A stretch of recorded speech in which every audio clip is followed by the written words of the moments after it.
Some people have a hard idea of living the Christian life.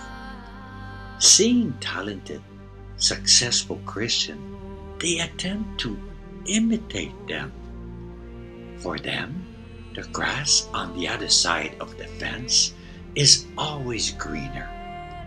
But when they discover that their own gifts are different or their contributions are more modest or even invisible, they collapse in discouragement and overlook genuine opportunities that are open to them. They have forgotten that they are here to serve Christ, not themselves. This morning, a friend wrote to me, and I quote him: "In your last message about the prevailing materialistic in our world, it's quite widespread. In fact, the abandonment, so to speak, of the church happened very quickly.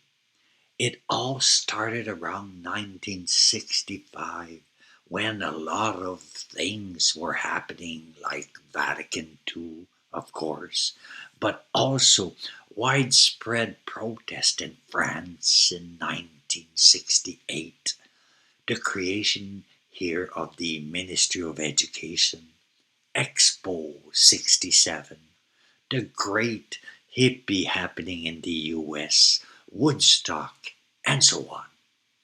None of these events is a cause, but together they created a movement conducive to a different way of life, at least in the West. If there's an advantage to this, it's that faith is no longer lived in a sociological way, but there is much to be done to keep the faith of believers alive. Even here, the church feels powerless." This message helped me to think.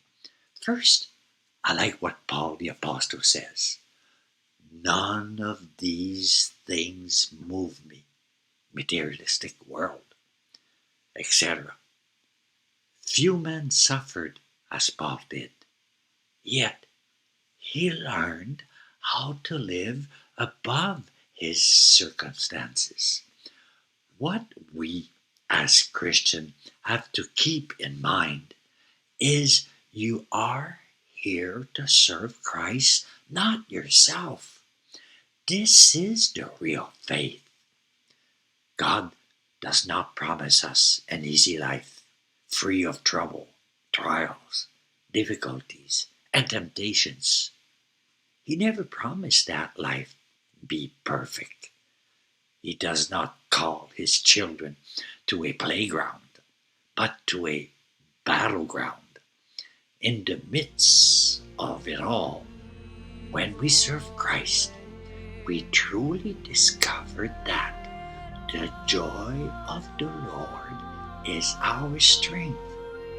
That is why the church is still very, very, and very alive. He is there.